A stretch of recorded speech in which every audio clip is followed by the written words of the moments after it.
पढ़े हुए कॉन्सेप्ट जरूरी क्यों है? डायरेक्ट क्वेश्चन आपके सामने है। कह रहे कि साइक्लिक क्वाड्रिलेटरल है ABCD and it is being given that उसके A B C और D आपको एंगल्स दे रखे हैं, पूछ रहे एंगल भी क्या होगा।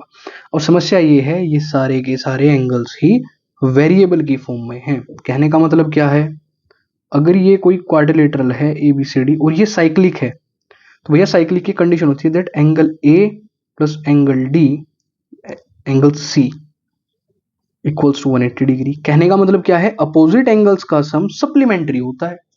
यानी आप कहेंगे सर ऐसे तो angle C plus angle B plus angle D भी मेरा 180 ही होगा।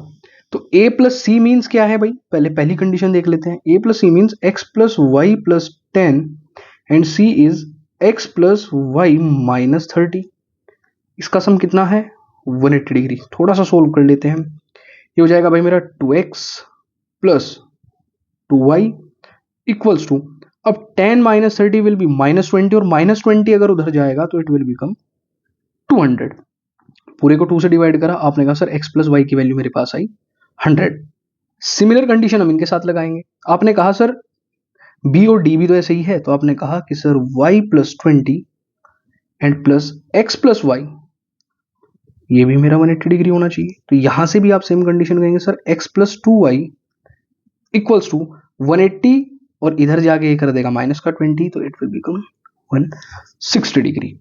अब यहां से आप डायरेक्ट वैल्यू निकाल लो भाई। x को मैं रख सकता हूं 100 माइनस वाई, जरा यहां डाल दीजिए इस वैल्यू को 100 minus y and plus 2y equals to 160 degree. Fine, substitution method, it will become y equals to 160 minus 100 will be 60 degree. Next, अगर ये 60 आया है y तो भैया यहां डाल दीजिए x की वैल्यू कितनी हो जाएगी आपके पास 40 डिग्री।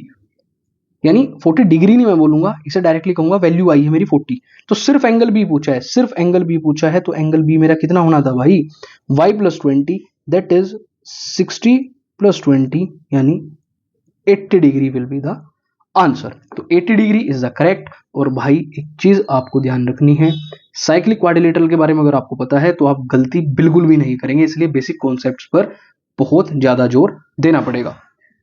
मिलते हैं नेक्स्ट वीडियो में, तब तक के लिए थैंक यू सो मच।